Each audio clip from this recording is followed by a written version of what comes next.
Bonjour. On ne connaît pas encore les circonstances exactes de ce drame qui vient de frapper la Guyane. Un cambriolage peut-être qui aurait mal tourné. Toujours est-il que le ou les auteurs sont en fuite.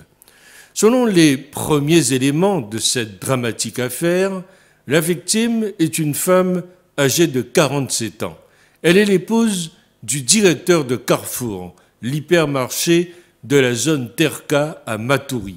Son corps a été retrouvé gisant dans le salon de l'immeuble par son mari peu avant 18h30. Le procureur de la République s'est rendu sur les lieux en début de soirée et la scène de crime a été gelée pour laisser place aux techniciens en investigation criminelle de la gendarmerie. Une habitante de la résidence dit avoir vu la voiture de la victime quitter la résidence entre 16 et 17 heures. Il s'agit d'une Twingo bleue qui n'a pas encore été retrouvée. Le domicile du couple avait été cambriolé il y a quelques semaines.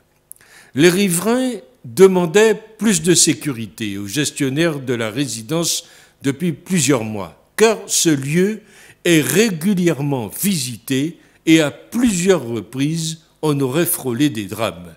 L'insécurité est en effet totale.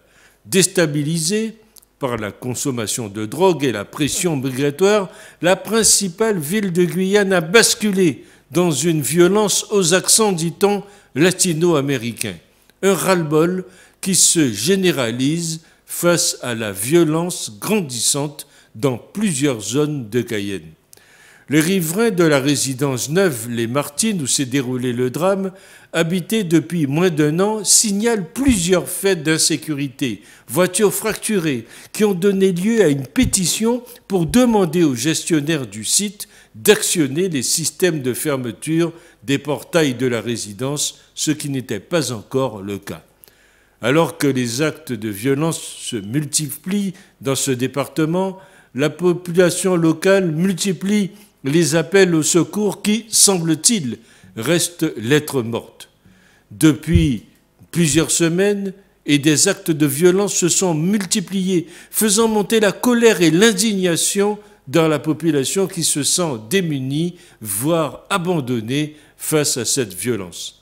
La tentation de l'autodéfense est diffuse et une réponse forte de l'État s'impose pour arrêter cet engrenage dangereux.